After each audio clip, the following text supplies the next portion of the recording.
All right, everybody. Welcome. This is going to be Fluency Disorders and Stuttering, an introduction. I am Joe Klein, and I am an associate professor here at Appalachian State University. And let's start talking about this. I'm going to break this up into probably a few, maybe two, maybe three different YouTube. So here we go. So just really quickly, um, this is from an older, almost 20 years ago now, survey of SLPs. Numbers are about the same still. The mean number of fluency clients seen by SLPs is pretty low. Only 2.5% of each SLP's caseload across the country is going to be of children or adults who stutter. However, 65%, so about 2 out of 3 every of all speech language pathologists in the country right now have someone who stutters on their caseload. And that's more than aphasia, more than swallowing, voice, AAC, SLI, autism, and in that schools, that number rises to almost 80%. So what that means is between 2/3 and 4/5 of all speech language pathologists have like 1 or 2 people who stutter on their caseload, and they generally don't feel that well prepared to treat them. They get really good at the at the disorders that they treat the most, the people they treat the most, but they don't often feel great treating children and adults who stutter just because it's such a low percentage of who they get to see. So this is just an intro. Before we get to stuttering, though, we got to talk about fluency, right? And people still don't know a lot about what fluency is, about why we can be fluent, but let's talk about it. Fluency comes from a Latin word, fluere, meaning to flow like a stream. And I always really like that idea. Think about a nice stream or a brook or a creek, just sort of flowing easily, smoothly through wherever it is. And just as somebody who stutters myself, I used to marvel at, how can people talk so easily, so effortlessly? So, it's a good understanding of what fluency is just by the definition of the Latin root. Barry Guitar from the University of Vermont talked about that fluency is the effortless flow of speech. So again, just getting to that idea of easy, effortless. Walt Manning from the University of Memphis said that fluency allows the listener to attend to the content of speech rather than the way it's produced. So if speech is coming out really easily, really smoothly, the person focuses on what's being said. Whereas if there's a lot of breaks, stoppages, the speaker's going to start attending to the way the person's talking rather than what the person's actually saying. Speech fluency entails rate, effort, and continuity, according to Woody Starkweather. So let's talk for a second about rate, effort, and continuity.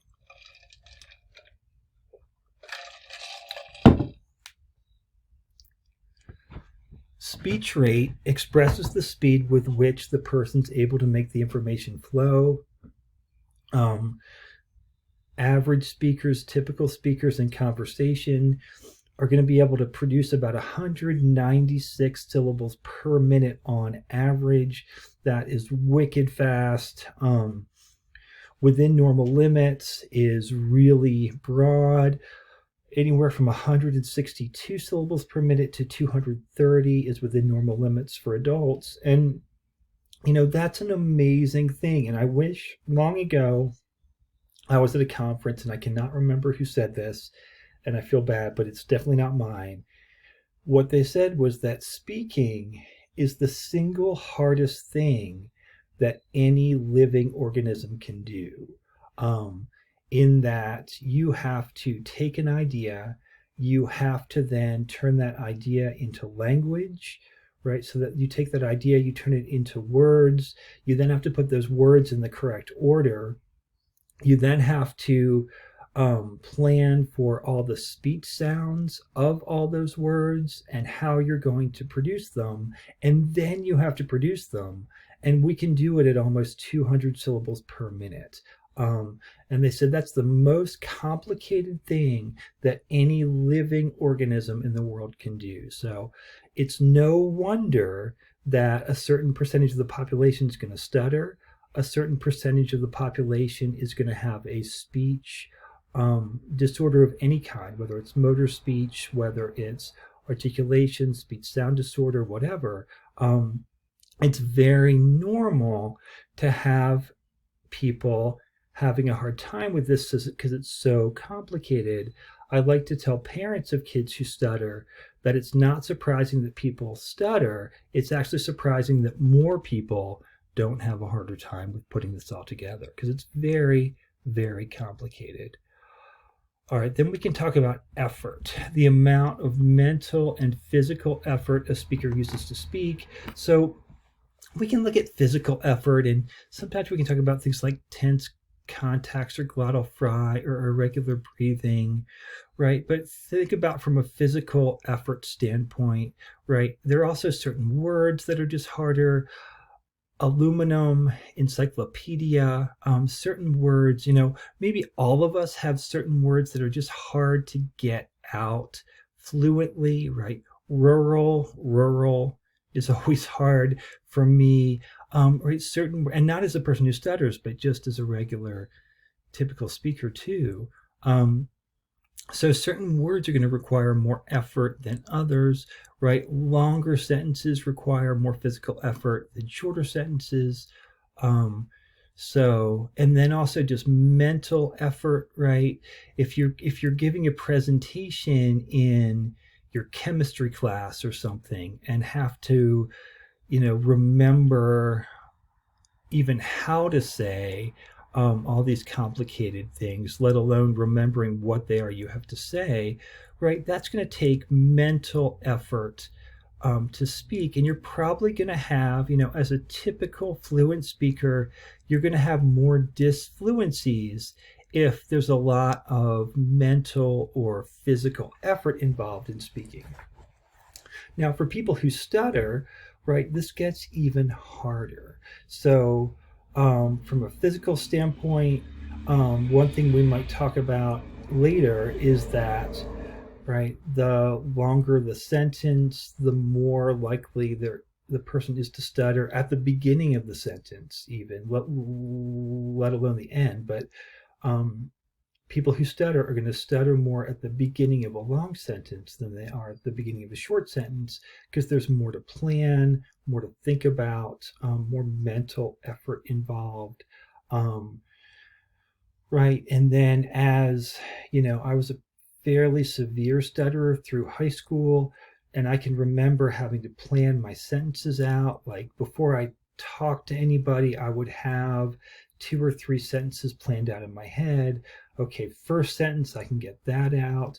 Ooh, second sentence, that's going to be hard. I might have to change. Okay, I can change that word though, and I think I can make it through.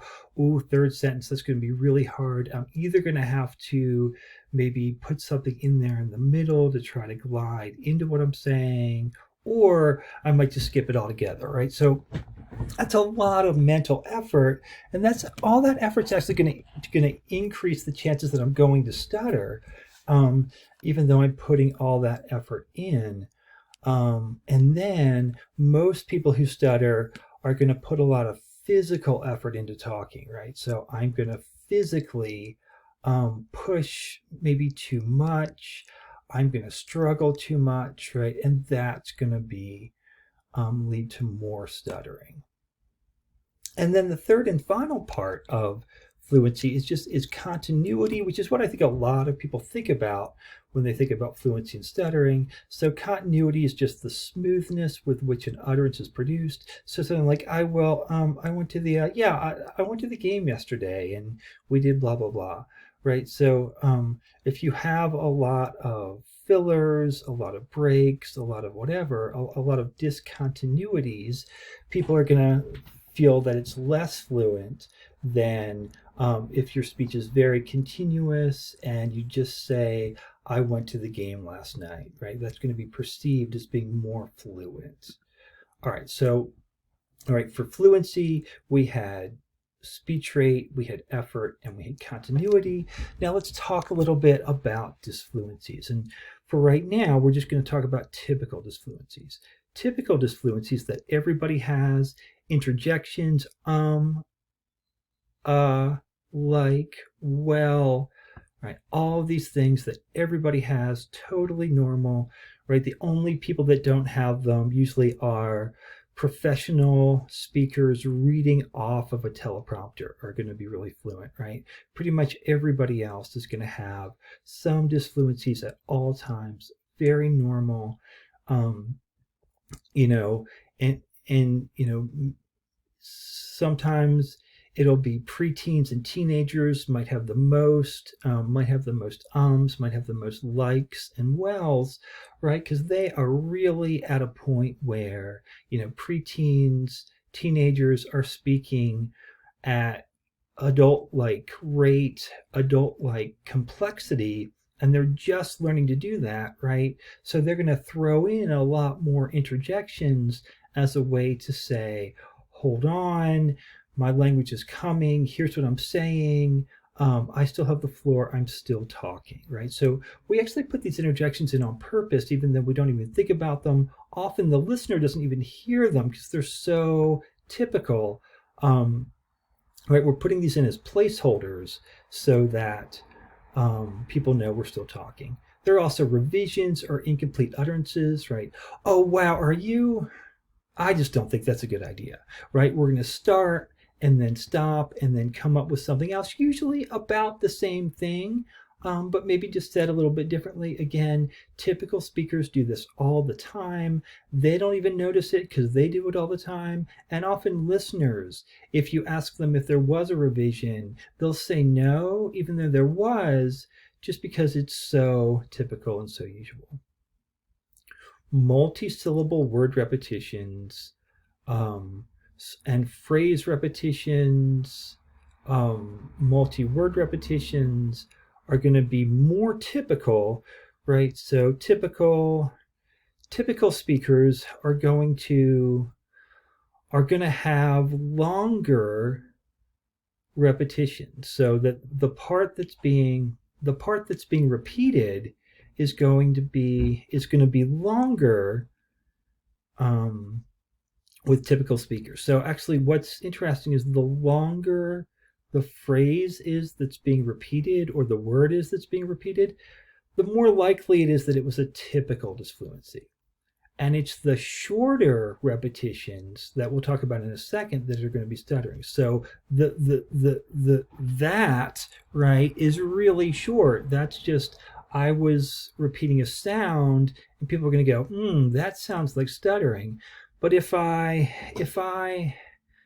was going to do something like that, right, that was, I said the same thing 3 times, but that's a really typical thing and a typical way to repeat. So the longer the phrase, the word is that we're repeating, actually, the more typical it is. And then finally, we just have hesitations, which is just like, we're going to pause without throwing in the interjection. Again, very typical. People take a little time for word formulation or whatever, a really typical thing to do. All right, we are going to focus this talk on childhood onset stuttering, which I'll just refer to as stuttering from here on out. But there's actually, so if we look at fluency disorders, we've got a few different kinds. The most common type of fluency disorder is stuttering. And that's made up of childhood onset stuttering. So starts at childhood, we can't really pinpoint head trauma or anything else. So we're just going to call that childhood onset stuttering. Used to be referred to as developmental stuttering, but we've moved on from that term because it's confusing to people. There's also acquired stuttering. So people who stutter later in life. Neurogenic stuttering will be from either, so for something happening to the neurological system of the person, whether that's a traumatic brain injury, whether that is a stroke, whether that is a tumor, it could be pharmacological, right? All of a sudden, the person's never stuttered before, and then in their 50s, 60s, 70s, something happens and they start to stutter. So that's neurogenic stuttering. Really, really rare is going to be psychogenic stuttering. So this is where, because of a trauma or something major happening in someone's life, they start to stutter. This is really rare, though. This almost this isn't typical, and usually with psychogenic stuttering, once the person is able to recover from their trauma, the stuttering usually goes away along with it. One of the reasons why we know that psychogenic stuttering is really rare, right, is that there are people right now in countries with war where pretty terrible things are happening to children, happening to adults, and that population isn't going to stutter any more than, the calmest place on earth. So it's really rare for someone to start stuttering just because of a trauma. Usually it's going to take either something genetic, something within themselves, or some kind of neurological incident for stuttering to start. Now, the other kind of fluency disorder is cluttering, which we're not going to talk about right now, but cluttering is really typified by a few things. Number one, a fast rate of speech, that people who clutter will talk very quickly. Number two is often there's a language formulation difference going on. So people will talk with sort of really long, you might go through you're talking and it turns into kind of a maze where you're saying the same things over again a couple of times, or maybe you're skipping words, skipping sentences. So there's a language component involved as well. And then there's also number three is we've got a lack of awareness. So in stuttering, people are often hyper aware that they're stuttering, that they're talking differently, and they try not to stutter. With cluttering, there's a complete lack of awareness, maybe not complete, but a lack of awareness to the point that usually clients who clutter, who will come in, will say, I'm here because my mom wants me to have therapy. I'm here because my coworkers can't understand me when I talk and I don't know why. I'm here because my boss has a hard time understanding me and he wanted me to get speech therapy. All right, so the person doesn't realize that there's a problem, which again is really different from stuttering. Okay, so we are going to stop here, just a quick intro, and then we'll do part two in a second.